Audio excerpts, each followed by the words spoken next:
오늘 우리에게 주시는 하나님의 말씀 마태복음 25장 1절부터 13절까지의 말씀입니다. 마태복음 25장 1절에서 13절까지 우리 한 목소리로 함께 읽겠습니다.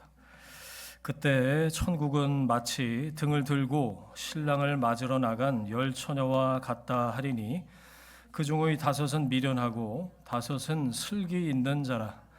미련한 자들은 등을 가지되 기름을 가지지 아니하고 슬기 있는 자들은 그릇에 기름을 담아 등과 함께 가져갔더니 신랑이 더디움으로 다 졸며 잘새 밤중에 소리가 나되 보라 신랑이로다 맞으러 나오라 하매 이에 그 처녀들이 다 일어나 등을 준비할새 미련한 자들이 슬기 있는 자들에게 이르되 우리 등불이 꺼져가니 너희 기름을 좀 나누어 달라 하거늘 슬기 있는 자들이 대답하여 이르되 우리와 너희가 쓰기에 다 부족할까 하노니 차라리 파는 자들에게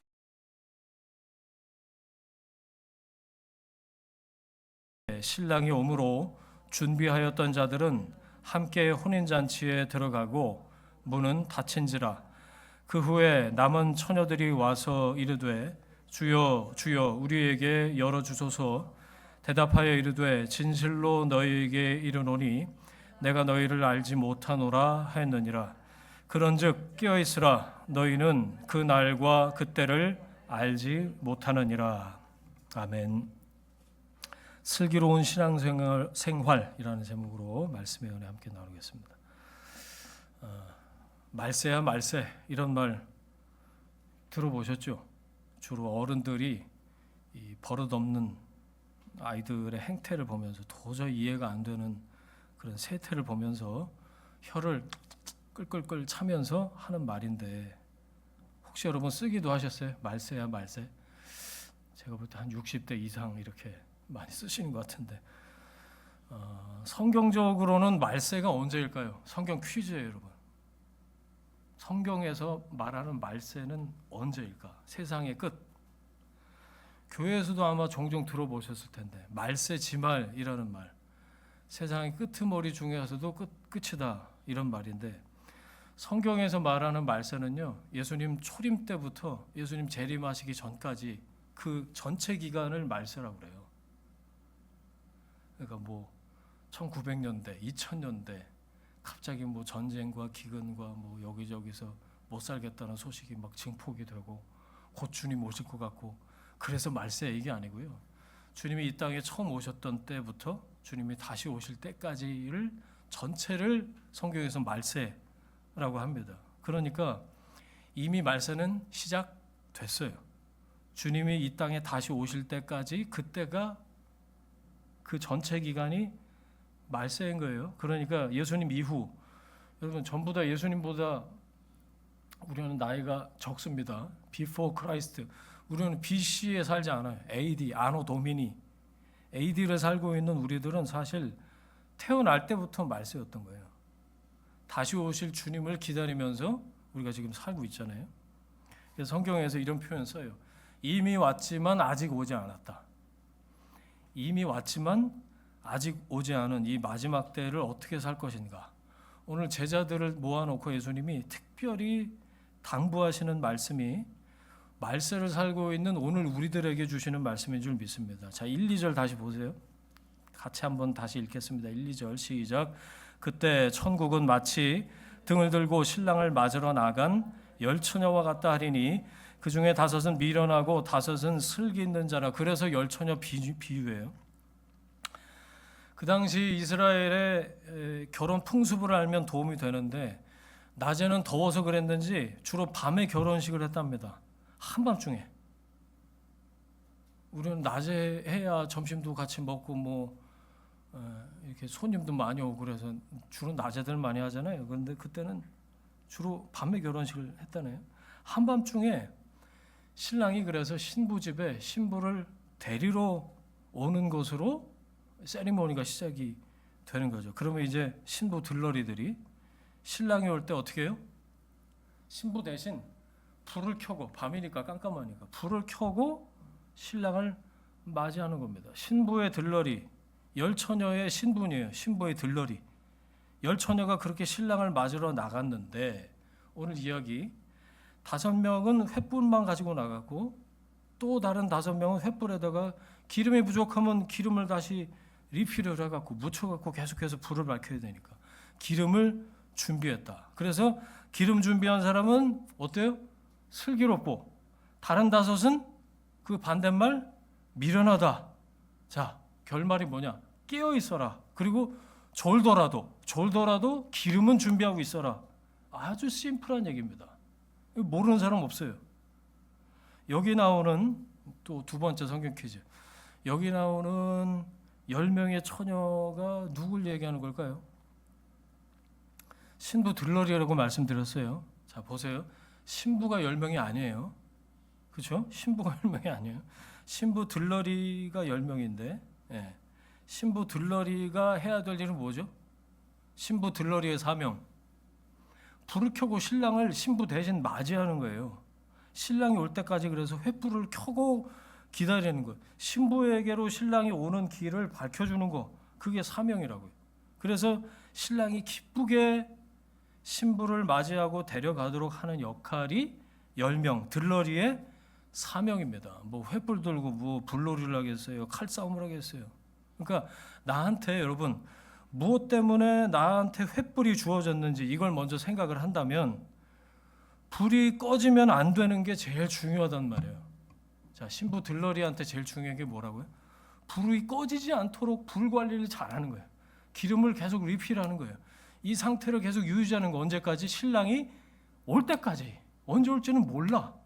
그래서 여러분 예를 들어서 저기 채화를 어디서 지금도 그리스 아테네에서 하나 성화 봉송을 만약에 시작을 하는데 거기서 불을 붙여갖고 성화 봉송을 한다고 칩시다. 제일 중요한 게 뭐예요? 성화 봉송 주자한테 제일 중요한 거 폼나게 뛰는 게 아니에요. 막 이렇게 드레스 입고 뭐 이러면서 성화 봉송 안 하잖아요. 뛰긴 뛰는데 하도 좋아져갖고 옛날엔 꺼진 적도 있다고 그러더라고요. 요즘에는 그 성화봉 자체가 불이 절대로 안 꺼지는 걸로 한다는데 성화가 안 꺼진 그 불이 꺼지면 큰일 나니까. 자, 그거나 마찬가지라는 거예요. 그래서 그 사람이 불과 관수를 잘하고 기름을 계속해서 리필해서 불을 지속하는 사람이 어때요? 슬기롭다, 지혜롭다라고 하는 거예요. 이게 굉장히 중요한데 구약 성경에도요 잠언서나 전도서를 보면 이 표현이 계속 나와요. 슬기롭다, 지혜롭다. 마태복음 보면 예수님이 길게 말씀하신 마태복음 5장, 6장, 7장 그 산상수훈의 결론으로 지혜로운 삶과 어리석은 삶을 구분해 놓으셨어요. 자, 찾아서 한번 읽어볼게요. 마태복음 7장. 그 산상수훈 마지막 부분인데 마태복음 7장 24절부터 저기 27절까지. 마태복음 7장 24절부터 산상수훈의 핵심 요지입니다. 길게 말씀하시고 마지막에 이 말씀하신 거예요. 24절부터 시작. 그러므로 누구든지 나의 이 말을 듣고 행하는 자는 그 집을 반석 위에 지은 지혜로운 사람 같으리니 비가 내리고 창수가 나고 바람이 불어 그 집에 부딪히되 무너지지 아니하나니 이는 주추를 반석 위에 놓은 까닭이요 나의 이 말을 듣고 행하지 아니하는 자는 그 집을 모래 위에 지은 어리석은 사람 같으리니 비가 내리고 창수가 나고 바람이 불어 그 집에 부딪힘이 무너져 그 무너짐이 심하니라. 아멘. 거기까지. 주님께서 산 위에서 길게 제자들에게 길게 말씀하셨어요. 그 주옥 같은 말씀을 듣기만 하고 들은 대로 안 살면 뭐라고요? 어리석다. 모래 위에 집을 지은 사람 같다. 반면 들은 대로 말씀을 들은 대로 살면 순종하면 지혜로운 사람. 오늘 본문에 나오는 표현으로 하면 슬기로운 사람이다 그거예요. 성경의 구약에서부터 예수님 산상수훈에 이르기까지 이 지혜, 슬기롭다 이 표현이 계속 반복되고 있는 이유를 지금 말씀드리고 있는 거예요. 말씀을 듣고 순종하는 사람, 말씀을 듣고 그 말씀대로 실천하고 행하는 사람, 삶의 행동으로 옮기는 사람이 슬기로운 사람이다, 지혜로운 사람이다. 다시요, 그게 기름을 준비하는 삶이다 그거예요. 슬기로운 사람 두 글자로 순종하는 사람이에요. 말씀을 듣고 까먹거나 아유 주님 말씀 참 좋은 말씀이지 그리고 잊어버리고 그대로 순종하지 않고 그러면 어리석은 사람, 자기 집을 짓는데 모래 위에 짓는 어리석은 사람이다. 자, 오늘 본문 다시 갑니다. 3절부터 보세요. 미련한 자들은 등을 가지되 기름을 가지지 않고 슬기 있는 자들은 그릇에 기름을 담아 등과 함께 가져갔는데 신랑이 드디어 오므로 다 졸며 잘세. 웃겨요. 밤중에 소리가 나되 보라 신랑이로다 맞으러 나오라. 자, 그래서 지혜가 뭐라고요? 10명 다 똑같아요. 등을 준비한 것도 마찬가지고 횃불을 켠 것도 마찬가지고 또 신랑이 예상보다 늦게 오는 바람에 다 그냥 입에 침 질질 흘리고 졸고 있었어요. 다 똑같아요 10명이. 그런데 차이가 안 나요 그거는. 근데 결정적으로 보라 신랑이로다 신랑이 온다 라고 할 때 불을 다시 밝혀서 신랑이 오는 걸음을 비추고 신부에게로 잘 인도해야 되는 사명이 있는 들러리인데 다섯은 불이 흐물흐물 꺼져가고 있어요. 자 보세요. 시작은 다 비슷해요. 거의 똑같아요. 인생 여러분 인생이 언제 시작되셨습니까? 크게 다르지 않아요. 시작이. 여러분 누워서 시작하셨어요 인생을. 어머니 뱃속에서 나와서 그 다음에 뭐부터 하나 하도 애 키워본 지 오래돼갖고 뒤집기 목 가누기부터 하나 뒤집기 배밀이 낮은 포복으로 엉금엉금 기다가 언제 걸어요 애들이? 1년 돼야 그때 걸음마하고 그러지 누가 태어나면서부터 뛰고 그런 사람이 어디 있어요? 자 보세요 여러분. 그런데 점점 자라면서 차이가 나죠. 다시 말씀드립니다. 두 번째 지혜롭다 슬기롭다 이게 뭐냐면 성숙하다라는 겁니다. 첫 번째는 순종이라고 말씀드렸어요. 두 번째는 성숙한 거예요. 같은 말 잠언에 그래서 성숙한 여인 31장에 그 얘기가 나오는 거예요.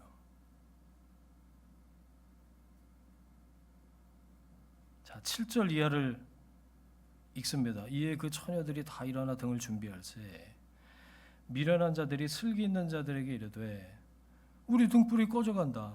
기름 좀 나눠달라. 그랬더니 슬기 있는 사람들이 뭐라고요?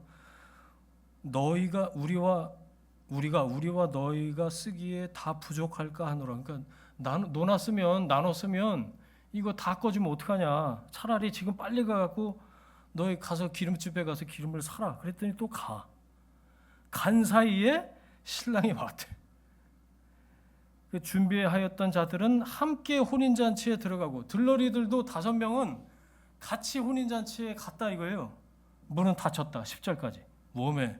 자, 뭐가 제일 먼저 생각나세요? 저는 그 슬기롭다고 예수님이 말씀하신 그 5명 참 매몰차다. 참 너무한다. 좀 나눴으면 어떨까? 에? 안 그래요? 문제는 신랑이 온다고 왔는데 횃불 다 10명이 들고 있었는데 이게 이 신랑이 늦게 오는 바람에 횃불이 5명은 꺼져. 기름이. 저기 자매님 좀 나눠서 같이 씁시다. 나눠 쓰다가 불 다 꺼지면 어떻게? 너희들도 가서 기름을 사라. 또 쫄래 또 그 시간에 기름을 사러 가. 뭐하러 또 기름을 사러 가. 근데 그 사이에 신랑이 온 거지. 졸면서 그 피곤한 밤에 졸면서 헛수고를 한 겁니다. 자, 신랑은 누구예요?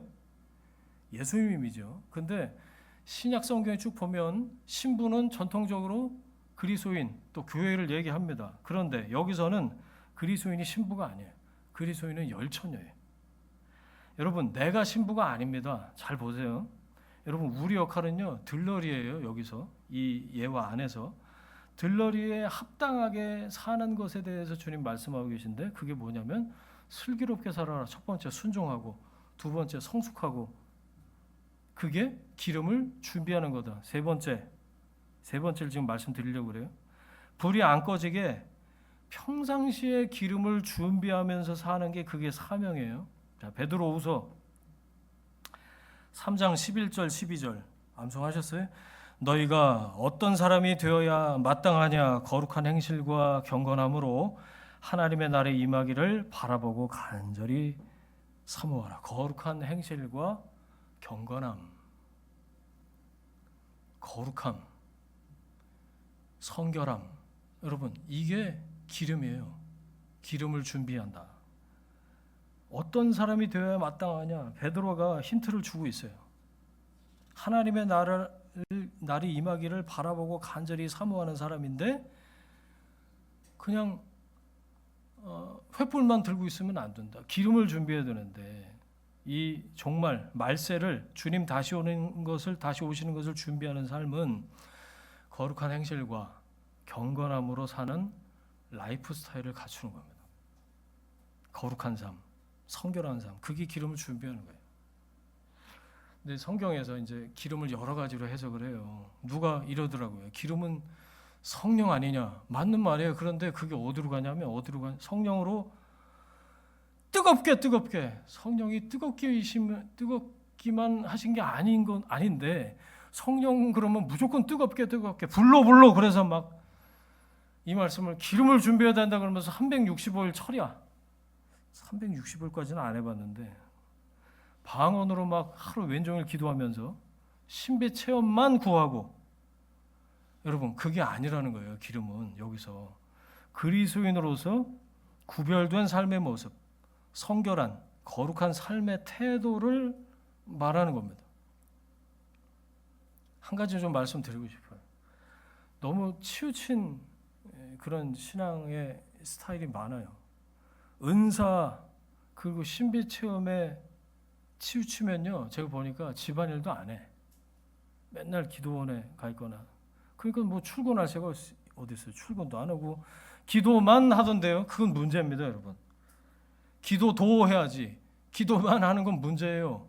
말씀도 안 보고 기도만 하고 삶은 엉망이고 그건 아니에요. 여러분, 그건 거룩한 삶, 성결한 삶이 아니에요. 기름하고 거리가 멀다고요. 성령의 인도하심에 평소에 깨어있는 삶, 말씀에 순종하는 삶, 그리스도 안에서 성숙한 인격을 갖추는 삶, 구별된 삶의 모습으로 그 자체가 선교가 되고 전도가 되는 삶, 그게 오늘 본문에서 얘기하는 기름을 준비하는 삶이에요.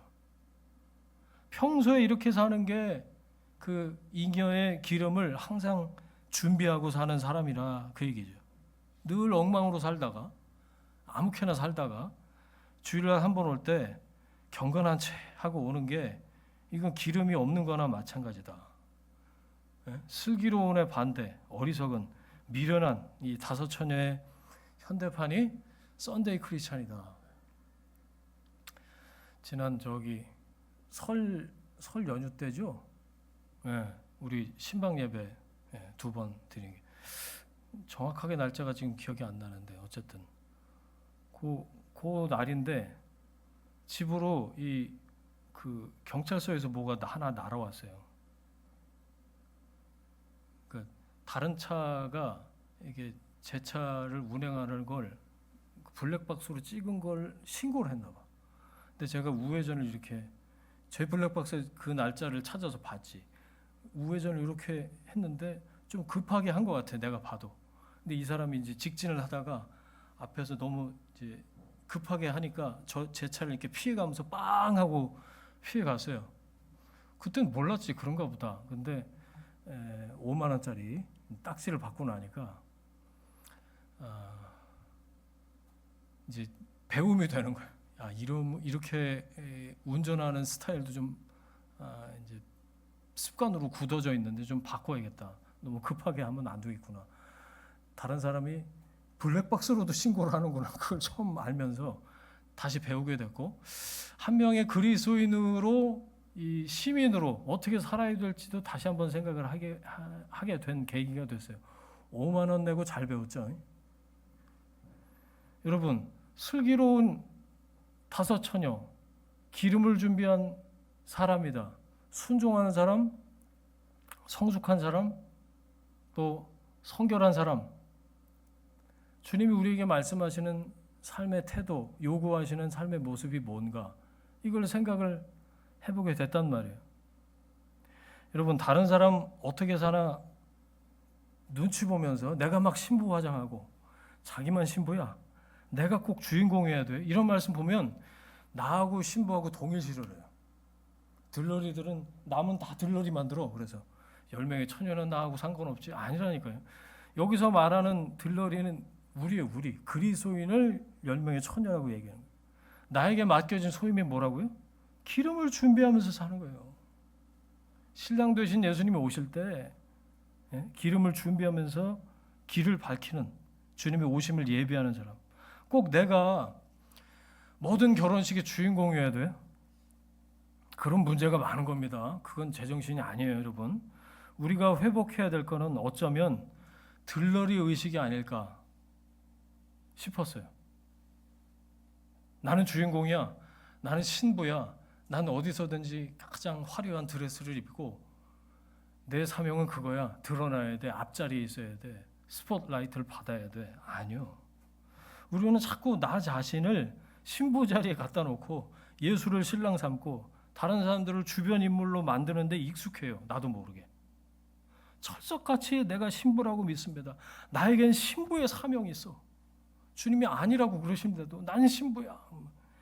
하지만 여러분, 성경이 보여주는 그림은요, 생각보다 훨씬 더 공동체적입니다. 공동체적이다. 이 말이 굉장히 중요해요. 슬기로운 5 처녀나 미련한 5 처녀나 모두 처녀들이죠. 여기서 신부를 가리키는 말은 파르테노이라는 헬라어인데, 이거는 오늘날 들러리와 완전히 같은 뜻이라고 단정할 수는 없어도 적어도 오늘 본문의 중심이 신부 개인은 아니고 들러리에 초점이 맞춰져 있다. 제자들한테, 그 당시 예수님을 따르는 하나님의 사람들에게 너희들이 신부가 아니라 공동체로, 10명으로 공동체로 주님의 오심을 준비하는 사람들이다라고 강조하고 계신 거예요. 성경에서 그리스도와 결혼하는 대상으로 뚜렷하게 나타나는 게 뭐냐면 개인 성도가 아니에요. 하나님 백성의 공동체입니다. 에베소서를 한번 찾아보실래요? 에베소서 5장. 에베소서 5장 25절부터 보시면 그리스도께서 교회를 사랑하시고 교회를 거룩하게 하셔서 영광스러운 모습으로 세우신다. 여기서 단장되는 게 뭐예요? 개별 신자가 아니고 교회예요, 교회. 공동체로 단장이 되는 거예요. 주님 오심을 예비하는. 요한계시록 한 군데 더 찾아볼게요. 계시록은 더 분명한데 계시록 마지막 장 21장, 요한계시록 21장 2절 보시면 거룩한 성 새 예루살렘이 신부 곧 남편을 위해서 단장한 것 같더라. 예비되어서 준비되는 모습을 보여주고 있어요. 21장 9절 10절 보시면 천사는 신부 어린 양의 아내 그러면서 새 예루살렘을 보여주고 있어요. 구속받은 하나님 백성의 공동체예요. 지금으로 말하면 교회죠. 여러분, 그러니까 뭐냐면 신부는 나 개인이 아니라 하나님의 세우시는 백성 전체, 그리스도인의 공동체를 얘기하는 거예요. 그러니까 중요한 게 뭐죠? 내가 얼마나 신부처럼 보일까? 그거 아니에요. 내가 속한 공동체가, 내가 속한 교회가, 하나님 백성의 공동체가 그리스도 앞에서 잘 단장된 신부로, 순종하는 신부로, 성숙한 신부로, 거룩한 신부로 단장되어 가고 있느냐 하는 거죠. 요즘도 그런가요? 결혼식장 안 가본 지 오래됐네. 결혼식장에 신부보다 더 화려하게 꾸미고 가면 민폐라면서요. 흰 옷 입고 가면 안 된다면서요. 민폐 하객이라고. 들러리가 자기 자리를 잊어버렸어. 그리고 주인공보다 더 앞에 서려고 해. 신부 입장, 그런데 들러리가 가로채갖고 이러고 나가. 그건 제정신이 아니잖아요, 여러분. 그 순간 그 전체의 조화로움과 아름다움은 깨져버립니다. 교회 안에서 내가 상처받았어, 나는 인정받아야 돼, 내가 중심이어야 돼, 그런 의식이 너무 쉽게 부풀어 오를 대로 부풀어 올라서 한국교회가 곧 빵 하고 터질 지경이에요. 여러분, 나는 신부의 자리를 독차지하는 존재가 아닙니다. 교회 안에서 내 포지션은 어떤가, 어디인가, 신부된 공동체에 속한 지체라고 그랬어요. 브랜치 오브 바디. 머리 되신 그리스도, 주님의 몸된 교회, 잘 단장된 신부가 되도록 내 맡은 지체로서의 역할을 잘 조용히 감당하는 게 먼저죠. 저도 그렇고요. 겸손하게 우리가 더 잘 배워야겠다. 주님, 머리 되신 주님이 뭐라고 가르치시는지 잘 배워야겠다. 우리 교회가 잘 배우는, 겸손하게 배우는 그런 교회가 되길 바랍니다. 공동체보다 내가 더 중요해지면 이 본말이 전도된 거죠. 사명을 발로 걷어차는 겁니다. 들러리가 기름 준비해 갖고 횃불 들고 있어야 되는데 신부 역할 자꾸 하려고 그러니까. 교회를 빛내야 할 사람이 자기를 빛내기 시작하면 그때부터 섬김은 조금씩 연출이 돼요.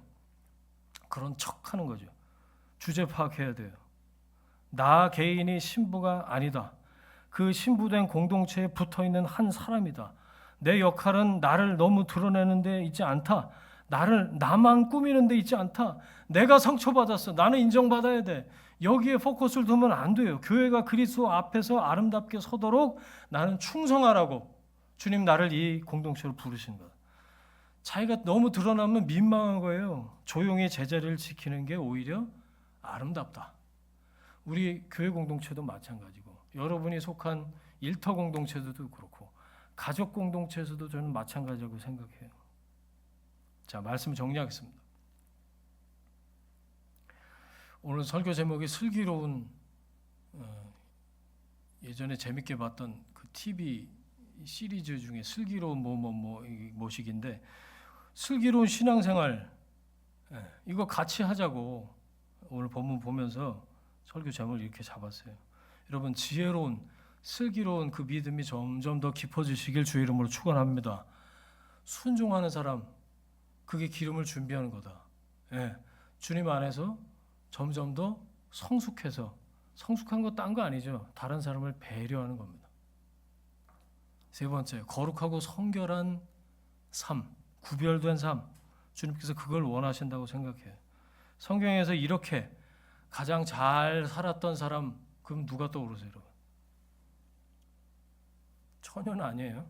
아저씨인데. 세례요한. 저는 이 본문 보면서 계속 세례요한이 생각이 났어요. 세례요한은 늘 예수님보다 6개월 먼저 태어나서 예수님이 오실 길을 평생 사명이 그거였어요. 주님이 오시는 길을 예비하고 주님이 오실 것을 기다렸고, 그리고 오셨을 때 예수님만 드러나고 자기는 숨었어요. 그리고 자기 제자들이 기꺼이 예수님의 제자들로 편입되고 다 가는데 파송해졌어요. 어떻게 이럴 수가 있나? 그분은 흥하여야 하고 나는 쇠하여야 하리라. 이런 지혜로운 사람이 있나? 남 눈치 안 보고요. 나에게 주어진 사명을 감당하면서 살았어요. 미래를 준비하면서 살았고, 그러니까 종말이 언제 오든지 그리스도의 오심을 준비하면서 사는 사람의 모습을 우리들에게 보여주고 있는 거죠. 여러분, 이런 신앙이 미래가 마지막이 준비된 주님의 다시 오심을 준비하는 슬기로운 신앙이다. 오늘 본문 딱 떠올리시면서 여러분 세례요한을 더 묵상하셨으면 좋겠어요. 주님이 언제 오실까요? 모른다가 정답입니다. 몇 년, 몇 월, 며칠 그러면 바로 이단되는 거예요. 주님이 언제 오시든, 내일 오시든, 내년에 오시든, 언제 오셨으면 좋겠어요?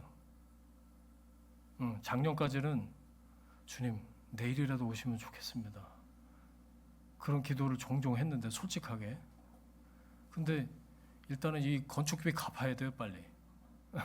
주님, 내일 오시면 좀 곤란해. 주님이 언제 오시든지 간에 여러분, 상관없이 오늘 나에게 주어진 사명을 감당하면서 주 안에서 순종하고 성숙하고 거룩한 슬기로운 믿음의 사람이 되시기를 주님의 이름으로 축원합니다. 그래서 시간이 점점 가면 갈수록 그 기름을 준비하면서 사는 것을 통해서 더 성숙해지는 거죠.